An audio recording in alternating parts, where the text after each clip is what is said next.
ଦେଖିବା ଆଜି junior teacher ରହିଥିଲା ଜିଟିଏସ୍ ସ୍କେମାଟିକ୍ ତାର ଆଜି ସବୁ ପ୍ରତୀକ୍ଷାର ଅନ୍ତ ଘଟିଛି। ଆଜି ତାର ରେଜଲ୍ଟ ଓସେପା ପ୍ରକାଶ କରିଛି। ଆପଣ ଓସେପା ୱେବସାଇଟକୁ ଯାଇକି ଦେଖିପାରିବେ। ଜୁନିୟର ଟିଚର ସ୍କେମାଟିକ୍ 2023 ଆପଣ ଦେଖନ୍ତୁ ବର୍ତ୍ତମାନ ଏଇ ଯୋଉ category wise subject wise selected list junior teacher schematic 2023 new ସେଥିରେ କ୍ଲିକ୍ କରିବେ।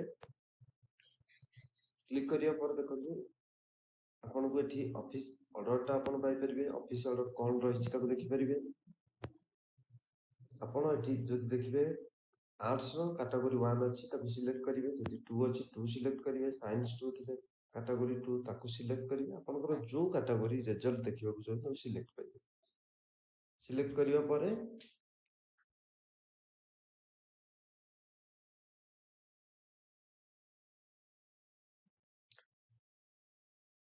ତାପରେ କାଟାଗୋରୀ ଆପଣ ସିଲେକ୍ଟ କରିସାରିବା ପରେ ଦେଖନ୍ତୁ ଆମେ ସିଲେକ୍ଟ କଲେ category 1 junior teacher schematic category 1 ଯୋଉଟା କ୍ଲାସ 1 ରୁ 5 ରହିଛି। ଅନୁଗୁଳ ଡିଷ୍ଟ୍ରିକ୍ଟର ବାଲେଶ୍ୱର ପ୍ରତ୍ୟେକ ଡିଷ୍ଟ୍ରିକ୍ଟର ମେରିଟ୍ ଲିଷ୍ଟକୁ ଆପଣ ଦେଖିପାରିବେ ଏବଂ ଯୋଉଟା ଆପଣଙ୍କର ଦରକାର ତାକୁ ଆପଣ ତା ଉପରେ କ୍ଲିକ୍ କରିକି ଡାଉନଲୋଡ୍ କରିପାରିବେ।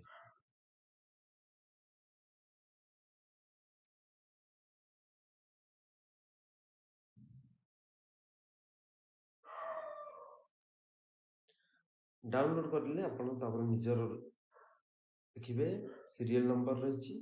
ଆଗ ଦେଖନ୍ତୁ district allocated Cuttack category name junior teacher schematic category 1 class 1 ରୁ 5 ରହିଛି।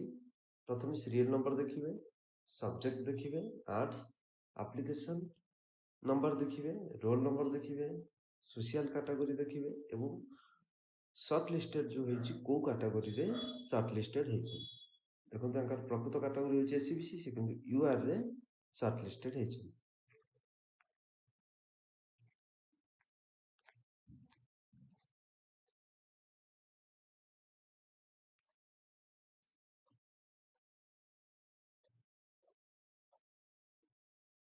କଟକ ଦେଖିବା ଆର୍ଟ୍ସର 187 ଜଣ ସିଲେକ୍ଟ ହେଇଛନ୍ତି କାଟାଗୋରୀ 1 ରେ।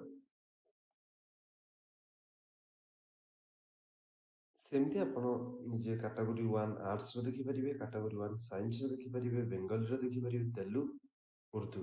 Category 2 arts, science, Bengali, Telugu, Urdu ଯୋଉ କାଟାଗୋରୀଟା ଆପଣ ଦେଖିବାକୁ ଚାହୁଁଛନ୍ତି ତାକୁ ଦେଖିପାରିବେ।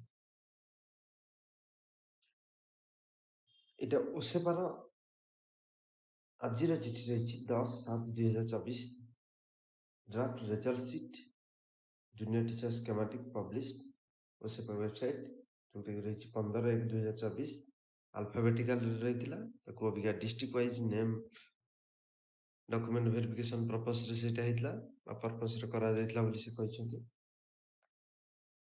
ଆଉ ଥରେ ଡକୁମେଣ୍ଟ ଭେରିଫିକେସନ ହବ ଏବଂ ସେଇ ଯୋଉ ଡିଷ୍ଟ୍ରିକ୍ଟରେ ଆପଣ ସିଲେକ୍ଟ ହେଇଛନ୍ତି ସେଇ ଡିଷ୍ଟ୍ରିକ୍ଟ ନିଜେ ବାହାର କରିବ, ଯାହାକି 15/7/2024 ତାରିଖ ଭିତରେ ବାହାରିବ।